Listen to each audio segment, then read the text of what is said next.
Greetings, fellow subscribers. Thyultimategamer here to record a brand new segment. This time I'll be reviewing another video game of mine in my PlayStation 3 collection for a game that's quite underrated, that a lot of people either have played this game or they have not considered that it's a Suda51 game.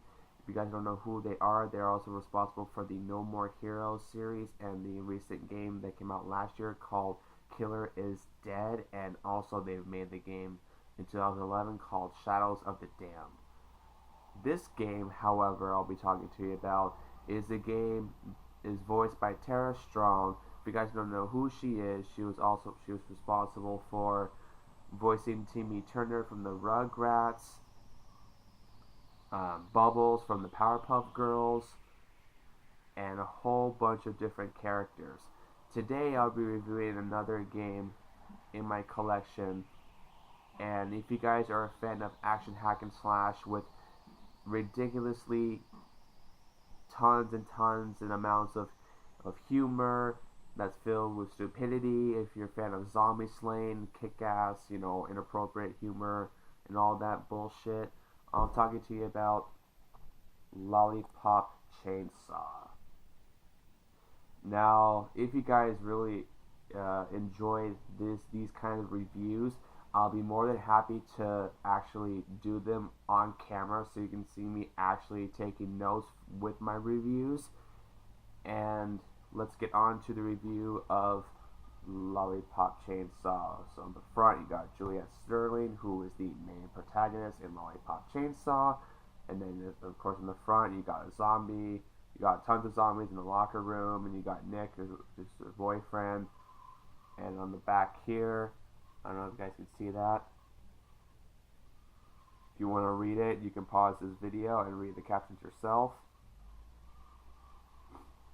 So let's get into the review of Lollipop Chainsaw.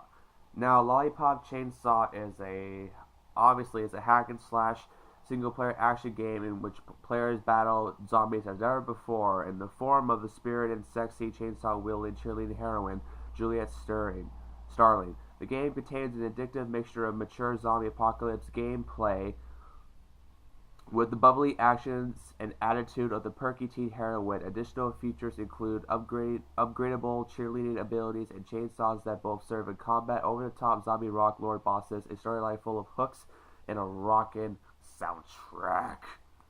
Put girl power and a chainsaw to use like never before. Zombies and bloodily and rainbow hues any teenager girl would love to have. Lollipop Chainsaw is the undeadly story of sweet and killer zombie hunter Juliet Sterling, and her quest is to uncover the root of a colossal zombie outbreak. With her wickedly awesome chainsaw in hand, Juliet slices, dices, and splits her way through hordes of the undead, but soon realizes the horde is the only opening act to a festival of zombie rock lords determined to kill the chainsaw-wielding cheerleader.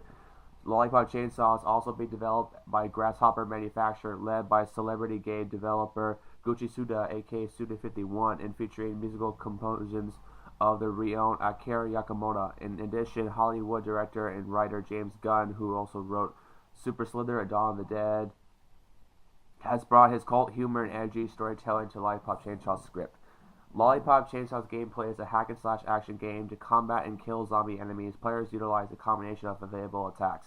Light attacks in the form of punches, kicks, and the like can be used in taking on small numbers of enemies or to maneuver enemies into the most convenient position when faced with a numeral disadvantage. Stronger attacks against single or multiplayer enemies are unleashed using Juliet's devastating chainsaw. Even stronger advanced attacks are possible by filling up Juliet's star meter. The decapitated but quite alive served head of Juliet's boyfriend Nick can be used in attacks as well, and success in attacks allows for the upgrade of Juliet's chainsaw. What are the key features of Lollipop Chainsaw, you may ask? That is a great question. Juliet Sterling is an 18-year-old student with a dark secret, zombie hunting with a killer chainsaw in hand. Juliet must balance the drama of high school while carrying out her zombie hunting lineage. Celebrated game developer Suda51 brings his unique creative style and vision to the gameplay design, taking players through a wild ride of zombies, chainsaws, and rainbows. Through an adaptive script by James Gunn, Juliet must uncover the root of a colossal zombie outbreak at her school, San Romero High School, but soon realizes the horde is the only opening act to a festival of zombie rock lords determined to take her down. Players will hone their cheerleading acrobatics and chainsaw skills to string together devastating combo moves, taking out hordes of the undead. San Romero High School zombie jocks and undead faculty are the least of Juliet's concerns when she soon realizes that she has a bigger challenge of facing, and zombie rock lords that add a new beat to Studio 51's over-the-top boss battles. With original music created by popular video game composer Akira Yakamona, also very well known for the Silent Hill series, and other notable artists, Lollipop Chainsaw features a soundtrack that's to die for, and in addition to original music, Juliet's playlist will also include familiar songs from various musical genres, including Daryl Alive's You Spin Me Round, Arch Enemy's Nemesis, and Dragon Force's Heroes of Our Time. Now, let's get on to my review for Lollipop Chainsaw, so sit back, relax, enjoy a bucket of popcorn, or drink your average energy drink or soda or whatever the fuck kids drinks these days, and let's get on to the review of Lollipop Chainsaw. Sorry, I just had to throw that in. Now, Lollipop Chainsaw is one of the most genuinely stupid games I've played in my entire fucking life. Its dialogue is so relentless on a non-stop barrage of crude jokes and puns. Its gameplay consists of decapitating hordes of zombies as a cheerleader, and it makes loving references to the 80s pop music, internet culture, and most obviously, zombie films. This is a game where dead or alive, so you spin me round, blast as you're moving down undead mobs with a tractor combined, and where a motor attached to the protagonist's chainsaw propels her fast enough to jump hundreds of feet into the air and produce a giant rainbow behind her. Everything about this game is over the top, silly, and utterly idiotic. That is why it's one of the best games I ever played in 2012. Studio 51, creator of beloved gems like No More Heroes, has teamed up with the writer of Slither to produce a brilliant throwback to the insane arcade games of the mid-90s. You know the ones I'm talking about, the brawls with vibrant colors, non-sensational plots, and infectious music. Games with satisfying gameplay, insane characters, and boss stages that are as creative as they are punishing. In a market brimming with dark shooters and motion control minigames, the game is absolutely beautiful, bloody spoon of rainbow vomit, not content to put forth any less effort than 120% of its all times. The world Grasshopper manufacturer has created is nothing short of extraordinary. The concept is about as out there as they come. The gleefully destructive Juliet Starling, along with her sisters Rosalind and Cordelia, have been trained in the ways of zombie killing since she was a baby. Killing her first fiend when she was only 6 months old, she also has a pathological obsession with lollipops, and as an ace cheerleader, her boyfriend Nick has fallen pretty hard for her, but doesn't quite know how to react when she decapitates him and begins to wear him on her hip to save him from a zombie infection. This unlikely couple, one a distant optimistic and the other a sardonic pessimist, have to work together if they hope to exterminate the root of a zombie plague that threatens to destroy humanity once and for all. This redonkulous concept is anchored by Juliet herself, played by the wonderful Tara Strong, who also is the voice of Twilight Sparkle in My Little Pony Friendship is Magic. No matter the situation, Juliet always has something witty to say, whether it be a unique observation or an entirely abstract musing about the most random of things. She is not a cold female warrior or a victimized survivor like too many female protagonists are these days. This character is hilarious, courageous, and a true lead in every sense of the word. Her actions are defined by nobody but herself, which is such a rare thing in games today. Props to Studio 51 for breaking the mold once again with another stellar lead character. The gameplay should not be overshadowed by the zaniness of the game itself. However, what has been cooked up in this department is nothing short of miraculous, a sweet slice of brawler goodness. Juliet is, pardon the pun, a cut above every other beat-em-up protagonist not today because of the strength of their attacks or the arsenal she wields. No, because even though both of those things are great, what defines this character is the fluid and creative way her cheerleader routines get thrown into the combat. Wielding a chainsaw is much more satisfying when it's prefaced by piggybacking over an enemy and whacking them with your pom-poms a few times, then executing a twirling jump into the air, slicing straight through their neck. But this is all the stuff you can do at the beginning of the game. When you start unlocking more moves and new upgrades, combat gets elevated to a whole new level with an hour or so of playing. Lollipop Chainsaw delivers some of the most intense and fun fights I've ever had. The level control it gives is enough to elevate the occasional frustration brought on by camera quirks and cheap enemy knockouts. Variety is the spice of life, though, and the game also delivers this in spades. Sure, the burden of the experience is spent chopping zombies to bloody rainbow-tinged bits, but that's not all you do. No. You also get to baseball by shooting zombies with explosives while Nick temporarily possesses a body, runs the bases. You get through running karts racing style obstacle course and hurl off rainbow ramps.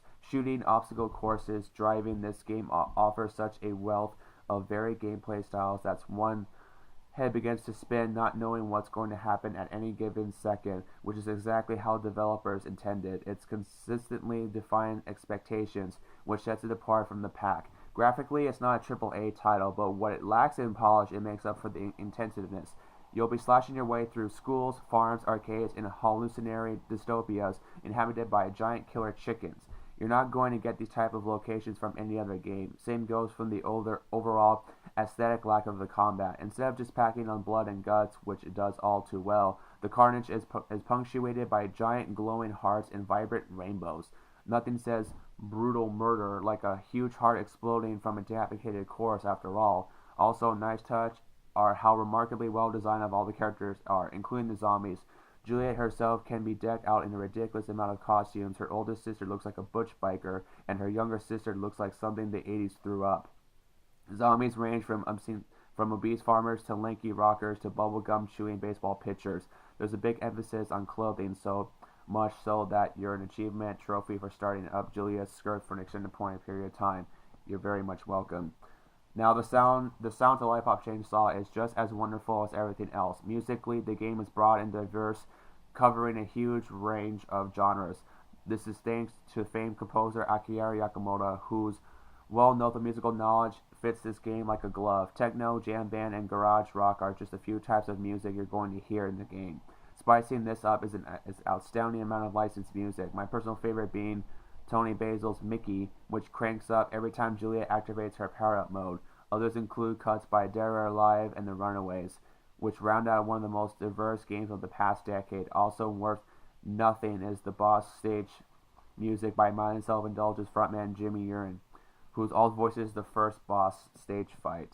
While the game itself is somewhat short, this isn't something you play just once. So many costumes, so many luckaballs, and from my understanding, an alternate ending are a good reason to keep playing, but something else may drive players out of there to wear this disc out.